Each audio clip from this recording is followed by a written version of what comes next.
நிறைந்த திமுக ஆட்சியை வழியனுப்ப தமிழ்நாடு முடிவெடுத்து விட்டதாக பிரதமர் மோடி பதிவிட்டிருந்த நிலையில் அந்த பதிவை டாக் செய்து அடுக்கடுக்கான கேள்விகளை எழுப்பியிருக்கிறார் முதல்வர் மு.க.ஸ்டாலின். அது தொடர்பான செய்தியை நாம் பார்த்துக் கொண்டிருக்கிறோம். பத்திரிகையாளர் திரு சுவாமிநாதன் இணைப்பில் இருக்கிறார். சார் வணக்கம். வணக்கம். தமிழ்நாட்டின் தொகுதிகள் குறைக்கப்படாது என்ற உறுதிமொழி எப்போது வரும்? பாஜகவின் முகவர் போல் செயல்படும் ஆளுநரின் அராஜகம் எப்போது முடிவுக்கு வரும் என்பது போன்ற பல்வேறு கேள்விகளை அடுக்கடுக்காக எழுப்பியிருக்கிறார் முதல்வர். உங்களின் முதற்கட்ட கருத்து. நிச்சயமாக இன்றைக்கு பாரத பிரதமர் நரேந்திர மோடி அவர்கள் தேசிய ஜனநாயக கூட்டணிக்கு ஆதரவாக தன்னுடைய முதல் கட்ட ஏறக்குறைய அது ஒரு கூட்டணியை உறுதி செய்துவிட்டு அமமுக போன்ற கட்சிகள் இணைந்திருக்கிறது. அன்புமணி ராமதாஸ் அவர்கள் இணைந்திருக்கிறார்கள். ஓரளவு வடிவம் பெற்ற நிலையில தான் இன்னைக்கு முதல் கூட்டம் நடக்க இருக்கு. இந்த நிலையில தான் பிரதமர் அவர்கள் ஒரு ட்வீட் போட்டிருந்தாங்க. அதுல ஊழல் நிறைந்த திமுக அரசை வீட்டுக்கு அனுப்புவதற்கு தமிழகம் தயாராகி விட்டதுன்னு சொல்லியிருந்தாங்க. இந்த நேரத்துல மிக முக்கியமாக முதல்வர் அவர்களுடைய பதிவு, அதுல ஏறக்குறைய நீங்க தமிழகத்துக்கு தர வேண்டிய கல்வி நிதியை எப்ப தருவீங்க, அதாவது ஏறக்குறைய ஒரு 3458 கோடி ரூபாய். இதற்கு முன்பு கல்வித்துறை அமைச்சர் தர்மேந்திர பிரதான் இங்கு வருகிற பொழுதும் கூட இதே விஷயத்தை குறிப்பிட்டிருந்தார். மும்மொழி கொள்கை, அந்த மும்மொழி கொள்கையை ஏற்றுக்கொண்டால்தான் கல்வி நிதி என்பது போன்ற விஷயங்கள் பேசு பொருளாக இருந்தது, பேசப்பட்டது. சோ அப்ப தமிழ்நாட்டுக்கு தொடர்ந்து பல திட்டங்கள் புறக்கணிக்கப்படுது. ரொம்ப குறிப்பா அந்த மெட்ரோல திட்டங்கள் போதிய அளவுக்கு மக்கள் தொகை இல்லை என்கிற ஒரு காரணத்தை காட்டி நீங்க கிட்டத்தட்ட ஒரு கோயம்புத்தூருக்கு வந்திருக்க வேண்டிய, மதுரைக்கு வந்திருக்க வேண்டிய மெட்ரோ திட்டங்கள் எல்லாம் முடக்கப்பட்டது உள்ளிட்ட விஷயங்களை அவர் மக்களுக்கு நினைவூட்டி இருக்கிறார் முதல்வர் அவர்கள். இவ்வளவு திட்டங்கள் நீங்க எங்களுக்கு தர வேண்டியது இருக்கு அல்லது செய்ய வேண்டியிருக்கு, தமிழ் இங்க வந்தா பேசுறீங்க, பட் இவ்வளவு விஷயங்கள் இருக்குங்கிறது நிச்சயமா இது ஒரு பேசு பொருளான ஒரு சமாச்சாரம் ஆகியிருக்கு அப்படின்னு தான் நான் பாக்குறேன். நிச்சயமா நீங்க அது மாதிரி இன்னொரு மிக முக்கியமான விஷயத்தை முதல்வர் அவர்கள் பதிவு செய்திருக்கிறார்.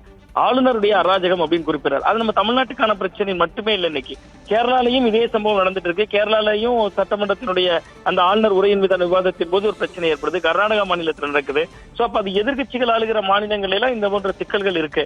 சோ இந்த நேரத்துல பிரதமர் அவர்கள் வருகின்ற நாள்ல முதல்வர் அவர்கள் எங்கிட்ட இவ்வளவு கோரிக்கைகள் இருக்கு, நீங்க பேசுகிற பொழுதே குறிப்பிட்டதை போல தொகுதி குறைக்கப்படாது என்கிற ஒரு உத்தரவாதம் உங்க வாயிலிருந்து இன்னைக்கு வருமா என்பது தொடங்கி பல விஷயங்கள் பேசினாலும் கூட மோடி அவர்கள் இது எதுக்குமே பதில் சொல்ல மாட்டாருன்னு நான் பாக்குறேன். அவர் மீண்டும் மீண்டும் என்ன சொல்லுவாங்கன்னா, இங்க தமிழ்நாட்டில் ஏறக்குறைய அவர்கள் ஏற்கனவே அமித்ஷா போன்றவர்கள் வந்து சென்ற போதும் எடுத்த ஒரு பிரச்சாரம் தான் ஊழல் நிறைந்த ஆட்சியாக இருக்கு என்பது உள்ளிட்ட சில பிரச்சாரங்களை அவர்கள் ஏற்கனவே முன்னெடுக்கிறாங்க. இன்று திருப்பரங்குன்ற விவகாரம் போன்ற விஷயங்களை முன்னெடுக்கிறாங்க. சோ அந்த இரண்டையும் மையப்படுத்தி தான் அவர்களுடைய உரை இருக்க முடியும். பட் முதல்வருடைய அந்த கேள்விகள் நியாயமானவையாக இருக்கு.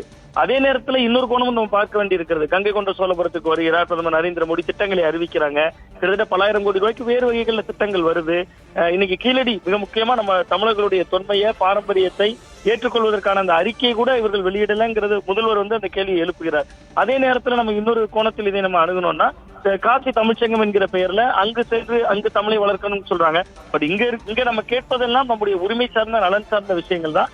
அந்த குரலைத்தான் முதல்வர் அவர்கள் இன்றைக்கு பதிவு செய்திருக்கிறார். இது நிச்சயமா தமிழக மக்களால் ஏற்கப்படக்கூடிய குரலாகவும் முதல்வருடைய பதிவு இருக்கும். பட் பிஜேபி தமிழுக்கு நிறைய செய்திருக்காங்க, இல்லைன்னு சொல்லிட முடியாது. பட் ஆனால் நம்ம தமிழ்நாட்டில் கேட்பதற்கான விஷயங்களை செய்யணும் அப்படிங்கிற இடத்துலயும் அவங்களும் இருக்கணும் அப்படிங்கறதான் பார்வையா இருக்கு.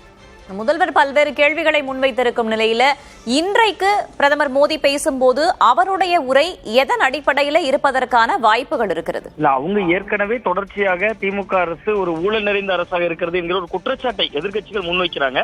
அந்த பட்டியல தான் அவர் மீண்டும் சொல்வதற்கான ஒரு வாய்ப்பு பிரகாசமா இருக்கும். அண்மையில கூட எடப்பாடி பழனிசாமி அவர்கள் நேரடியாக போய் சென்று டெல்லியில சென்று மனுவெல்லாம் கொடுத்து வந்தார். ஒவ்வொரு துறை சார்ந்த அமைச்சர்களுடைய பெயரை குறிப்பிட்டு அந்த துறைகளை குறிப்பிட்டு 1000 கோடி ஊழல் என்பதாக ஒரு பட்டியலை கொடுத்திருந்தாங்க. ஆளுநருக்கு கூட கொடுத்திருந்தாங்க. சோ அது போன்ற விஷயங்கள் தான் அவங்க பேசுவாங்க. முதல்வர் கேட்பது எல்லாத்துக்குமே இவங்க பதில் சொல்ல மாட்டாங்க. ஏன்னா அவங்களோட பதில் இருக்காது. இதுக்கு பெரும்பான்மையான கீழடிக்கு அவங்க ஏற்கனவே சொல்லிட்டாங்க, நீங்க கீழடி ஏன் அங்கீகரிக்க மறுக்கிறீங்க, இன்னும் தரவுகள் தேவை என்பதாக அவர்கள் ஏற்கனவே துறை சார்ந்த அமைச்சர்கள் பேசிட்டாங்க. தர்மேந்திர பிரதான் கல்வி நிதி ஏன் கொடுக்க மறுக்கிறீங்கன்னு கேட்டா மும்மொழி கொள்கையை ஏற்கனவே நாங்க கொடுக்கலங்கிறாங்க. மெட்ரோ திட்டங்கள் ஏன் முடக்கப்பட்டதுன்னா தமிழ்நாடு அரசு தான் எங்களுக்கு போதிய தரவுகள் கொடுக்கலன்னு ஏற்கனவே ஒரு துறை சார்ந்த அமைச்சர் பேசிவிட்டார். சோ இப்படி எல்லாத்துக்குமே பல்வேறு தருணங்கள்ல பதில் சொல்லப்பட்டிருக்கிறது. நம்ம சொல்லலன்னு கடந்து போயிட முடியாது ஒரு பிரதான ஒரு மத்திய அரசுல இருக்கக்கூடிய கட்சியை. சோ இந்த இடத்துல இதற்கு முதல்வருடைய கருத்துக்கள் நியாயமானவையா இருந்தாலும் கூட இதற்கு மோடி அவர்களுடைய உரை இன்றைக்கு இருக்காதுன்னு தான் நான் பாக்குறேன். முழுக்க அரசியல் உரையாகத்தான் இருக்கும் அவருக்கு. நாங்க எத்தனை ஆயிரம் கோடிக்கு திட்டங்கள் கொடுத்திருக்கிறோம் தமிழ்நாட்டுக்கு, நாங்க இத்தனை ஆயிரம் கோடிகள் கடந்த 11 ஆண்டுகள் அவங்க பட்டியல் போட வாய்ப்பு இருக்கு. ரயில்வே துறையெல்லாம் இன்னைக்கு கூட கிட்டத்தட்ட திருவனந்தபுரத்துல காலையில திட்டங்கள் தொடங்கி வைக்கிறார். தமிழ்நாட்டு மார்க்கமா போகக்கூடிய ரயில்கள் எல்லாம் கூட இன்னைக்கு தொடங்கி வைக்கிறாங்க. கிட்டத்தட்ட தாம்பரம் வரைக்கும் போகக்கூடிய ஒரு ரயில் கூட தொடங்கி வைக்கிறாரு. சோ இது போன்ற திட்டங்கள் நாங்க எத்தனை ஆயிரம் கோடிக்கு செஞ்சிருக்கோங்கிறத பேசுவாங்க. திமுக ஆட்சி ஊழல் நிறைந்திருக்கிறது என்பது போன்ற விஷயங்களை பிரதமர் அவர்கள் பேசுவதற்கான ஒரு வாய்ப்பு இருக்கு. இன்னொன்று, அந்த சனாதன விஷயம் உதயநிதி ஸ்டாலின் அவர்களுடைய பேச்சு அண்மை காலமா பாஜக மீண்டும் கையில் எடுத்திருக்காங்க. அதை சுட்டிக்காட்டுறதுக்கு வாய்ப்பு இருக்கு. அதை சுட்டிக்காட்டுவதன் மூலமா திருப்பரங்குன்றம் விவகாரத்தை மீண்டும் பேச்சு பொருளாக்க முடியுமா என்பது போன்ற விஷயங்களை பார்ப்பாங்க. கொஞ்சம் மதம் சார்ந்த விஷயங்களின் அடிப்படையில் ஓட்டுத்திறலுக்கான முயற்சியா இது இருக்கும். பிளஸ் கூட்டணி பலமா இருக்கும். பாருங்க, இந்த கூட்டணி வெற்றி பெற கூட்டணி என்கிற நம்பிக்கை வார்த்தையை பாஜக தொண்டர்களுக்கும் அதிமுக தொண்டர்களுக்கும் பிரதமர் கடத்துவார் தான் பார்க்கிறேன். நன்றி திரு சுவாமிநாதன், இணைப்பில் வந்து கருத்துக்களை பகிர்ந்து கொண்டமைக்கு.